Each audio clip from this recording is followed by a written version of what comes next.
मुख्यमंत्री फडणवीस, पडळकर आणि जयंत पाटील आमने सामने. जयंत पाटील आणि पडळकरांनी एकमेकांकडे पाहिलंही नाही. फडणवीस आणि जयंत पाटलांनीही नजरानजर टाळली. फडणवीसांनी पडळकरांचं नाव घेतलं तेव्हा काय घडलं?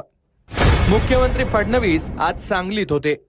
इचलकरंजीत छत्रपती संभाजी महाराजांच्या आणि सांगलीत अहिल्यादेवी होळकरांच्या पुतळ्याचं लोकार्पण मुख्यमंत्र्यांच्या हस्ते पार पडलं. पण या कार्यक्रमात चर्चा झाली ती जयंत पाटील आणि गोपीचंद पडळकर यांच्या एका स्टेजवर येण्यामुळे. हो, एकमेकांचा विरोध करता करता टोकाची टीका झाल्यानं दोन्ही नेत्यांमधला वाद राज्यात गाजला होता. यानंतर जयंत पाटलांच्या समर्थनात महाविकास आघाडीनं आणि पडळकरांच्या समर्थनात भाजपनं कार्यक्रम घेत दंडही थोपटले होते. त्यावेळी चंद्रकांत पाटलांचं भाषणही चांगलंच व्हायरल झालं होतं.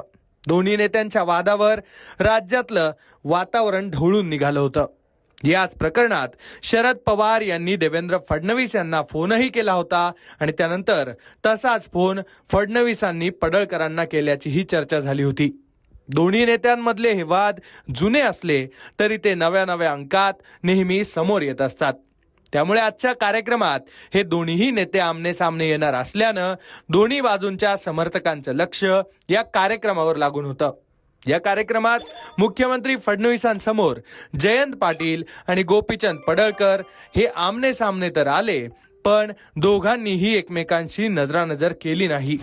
विशेष म्हणजे दिवसभराच्या कार्यक्रमात व्यस्त असलेल्या फडणवीसांचाही जयंत पाटलांसोबत संवाद झाल्याचं दिसलं नाही. या कार्यक्रमातल्या काही घटनांची सध्या चांगलीच चर्चा होते. सगळ्यात आधी मुख्यमंत्री देवेंद्र फडणवीस यांची एंट्री झाली. त्यावेळेला मोठ्या उत्साहात गोपीचंद पडळकर आणि भाजप नेत्यांनी त्यांचं जोरदार स्वागत केलं. यावेळी माईकवर चंद्रकांत पाटलांचा ताबा होता.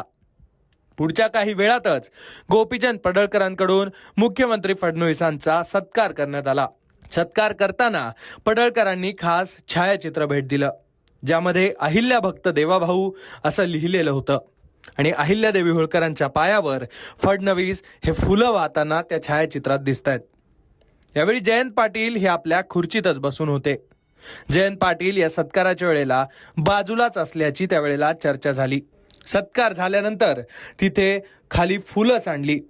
पडळकरांनी अगदी खाली बसून मुख्यमंत्र्यांसमोर सांडलेली ती फुलं बाजूला सारली. हाच सगळा घटनाक्रम सुरू असताना विश्वजित कदम आणि जयंत पाटील हे बाजूला बसून बोलताना दिसले. विशेष म्हणजे खासदार विशाल पाटील आणि काँग्रेस नेते विश्वजित कदम हे दोघेही या कार्यक्रमात बराच वेळ एकमेकांसोबत दिसले, पण जयंत पाटील हे तिथूनही बाजूलाच होते. पुढच्या काही वेळानंतर एक सत्कार झाला. त्यानंतर देवेंद्र फडणवीस, गोपीचंद पडळकर हे दोघेही खुर्चीवर बसलेल्या जयंत पाटील यांच्या समोरून गेले. पण ना जयंत पाटलांनी वर पाहिलं ना फडणवीस आणि पडळकरांनी त्यांना नमस्कार केला. पुढे देवेंद्र फडणवीस यांनी भाषण सुरू केलं. त्यावेळी फडणवीसांनी सगळ्या मान्यवरांची नावं घेत भाषणाला सुरुवात केली.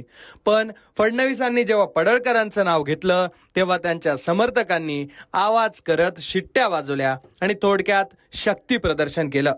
त्यावेळी मुख्यमंत्री फडणवीसही वर पाहून स्मित हास्य देताना दिसले.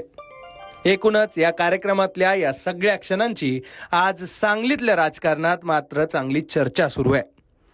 चालू घडामोडींचे अपडेट्स जाणून घेण्यासाठी आपल्या एलव्ही न्यूज चॅनलला सबस्क्राईब जरूर करा, लाईक करा, शेअर करा व कमेंट देखील करा. बेल आयकॉनवर प्रेस करा व नोटिफिकेशन्स मिळवा. पाहत रहा फक्त एलव्ही न्यूज. मुख्य संपादक विलास उत्तम लोखंडे.